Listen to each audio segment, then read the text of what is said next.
Hi guys, this is Breaker, and this time around I decided to take a replay from the front page of Drop.sc between two players that I'm not entirely familiar with. Again, kind of like those guys that I took the replay of that were doing the Team Liquid map contest map. Yes, it was the one that I just uploaded to my YouTube channel before this one, and we're going to find out and just see what these two players are all about. So without further ado, I'm going to go ahead and open up the replay and see how that goes. Okay.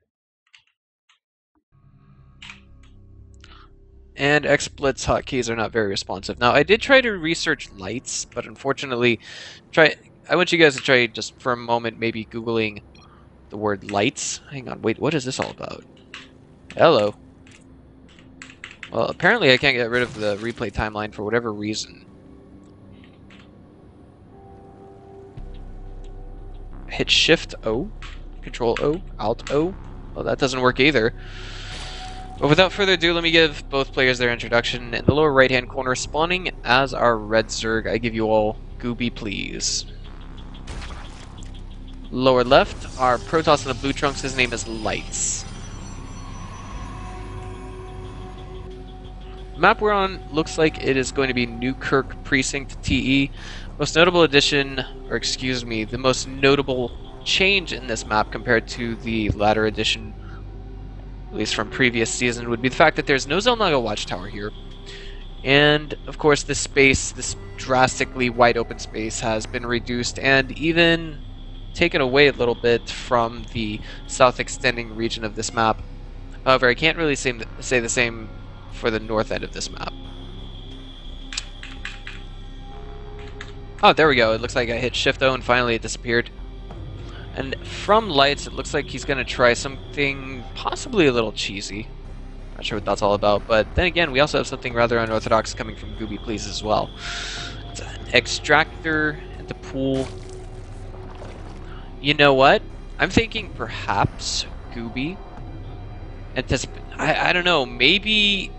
I wasn't paying attention to the loading screen, but perhaps Lights entered the game as random, and that's probably why we see him going with this kind of opener. There's really nothing too terribly wrong you could do by going with this opener, but at the same time, it's an unusually safe one.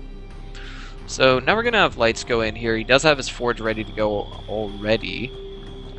The question is, what is he going to do here? Is he going to try something silly? Is he going to try some kind of a cannon rush? Anywho, the probe's just sitting there, but this is rather obtuse. We have a drone going out already. And the Overlord is just about to get sight of this forge. Yes, there it is. He has vision of it. And he's not taking his natural yet. So this is looking like it's going to be a very early game offensive from Gooby. He took drones off of gas for just a brief moment. Now he put 2 back on. I'm a little curious, what is he trying to do here? Drone is in the main, just really scouting over here. I was thinking perhaps we would see a proxy hatch over here, but we have it right here. What's that all about? It's right where his opponent can see it. At any rate, we're waiting to see just what the reaction from Lights is going to be. He knows that he can't do anything about it immediately, because if he did, then that means he would have to pull resources from defending his natural, which looks like it'll be in okay shape as long as that probe gets there to make a full wall off. But he's not really reacting to those lings getting in. It looks like perhaps we could see 4 of them trying to get in. No. Not there, and it's going to be a full wall off here. Or so it would seem like a full wall off. In case you guys didn't already know, as long as you have 2 probes attacking a single hatchery while a cannon is working down on it from the start of its construction, then you will be able to deal with it. But in this situation, it's a little difficult to say. We do have a Baneling nest finishing up now for Gooby Please behind this as well. So as long as we see some lings get in there, he'll be good to go. But this makes me think, I dare say, that perhaps Gooby... Well, no, never mind. I was going to say that perhaps Gooby is a map hacker, but he did have a post on TeamLiquid.net that said he was high GM Zerg back in the day. As I downloaded this replay, he was actually Masters League, and there are Banelings morphing at the front lines here for Lights. Hatch is finished. It does pull a Zealot away from the front line, pulls his attention too. We have 3 gateways down here, but wait, There's no cybernetics core, so we actually see, I think, Lights at a huge disadvantage right now. And he's going to be in a situation where he's going to have to be able to defend against this. And the Banelings are rolling forward. They get the first cannon. As for that second one, no, they're not too concerned with it, but it's looking like we're going to have the Lings going straight into the main and trying to dish out as much damage as possible. Probes are being pulled now, and they will basically be there to tank for the Zealot. One did just fall, and now we have a handful of Lings in. Cannon goes back down here, so that's going to cut off reinforcements. Alright, so now these probes are all that stand between Lights now and total elimination in this game, so let's just wait and see what things are going to happen, what things can happen here. We see that the Zealot is being microed absolutely epically. The remaining larvae that came from that hatch are now being turned into Lings, and it's looking like this is going to be an engagement that could fade. It could go either way, but ouch! You know, every time we see Gooby losing or killing a probe, it's getting just that much further ahead, and this is not a complete wall-off, unfortunately. Yes, we didn't have our our Protoss player paying too terribly much attention to that, but as long as he just puts one right there, he'll be good to go. There are now Banelings morphing in the main of of our Protoss, and as long as just one Baneling connects, he'll be just fine. The probes will be in red health, but then we can see the Lings basically take them as one-shots from then on out. And now it looks like we just have Gooby trying to snipe probes here and there. Can't really do too much there. Of course, they can outspeed these Zealots. He's not really concentrated on microing them and keeping them alive for the time being. And the question is, what are we going to see Gooby now do? It looks like he's going for his hatch at the natural. But behind this, who's ahead economically? It goes without saying, it's definitely Lights. The biggest problem, the biggest disadvantage that we see for him right now is actually in the way of tech. Oh, and it looks like, you know, I don't think Gooby's going to be able to go on for too much longer like this. Again, the Roachwarren is... Wow, wait a minute. The Roachwarren's going down. Interesting choice. He's going to have to go defensive versus those Zealots. He does know that his opponent doesn't have a cybernetics core just yet.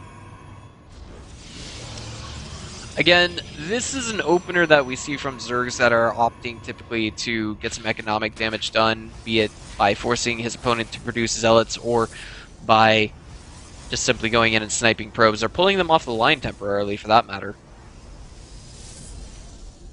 Double gases at both expos right now, but the biggest problem is that we have Lights, sorry about that misclick, completely oblivious to the fact that he does not have a cybernetics score, and that's what's really going to hinder his production the most, I think. Because he can't get anything, he can't get any higher tech structures until he gets that cybernetics score finished. So, the question is just when's it going to be and when's it going to be ready? Alright, so now we have, oh boy, our Protoss. I don't know, can a Zealot fit in a small space? Because it looks like a probe and some Zerglings can fit through it with no trouble. And now the Zealots are all in a forward position. We actually see Lights supply blocked right now, and he's opting to dish out some economic damage on Gooby. Now, unmicroed, Roaches 1-for-1 cannot take on Zealots.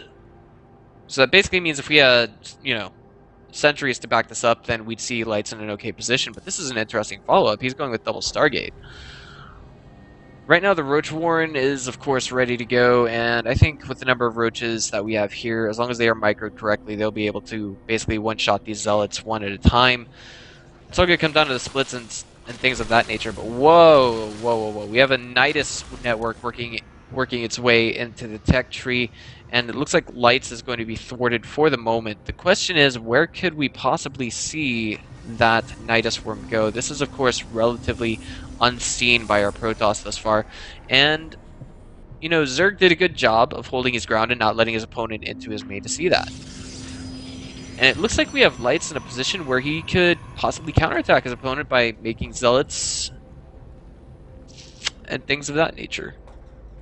There's, of course, a forward pylon here, but this is a sneaky pylon, if you will. Now we have double Void Rays coming out, and it looks like they're going to try and make a rally point while we see Lights going for a rapid third. And I mean rapid third at this stage in the game, essentially because I think with the... I really think that Lights has missed his shot. He's missed his guess. He doesn't know that he's actually further ahead than his opponent. And now the Nidus Worm is loaded, but... Here we go. That's what I was looking for. Vision. It looks like Gooby has the right concept. He's going to try and throw down that Nidus Worm right here, but of course, these Zealots, these Void Rays, can they actually see it? No, they can't.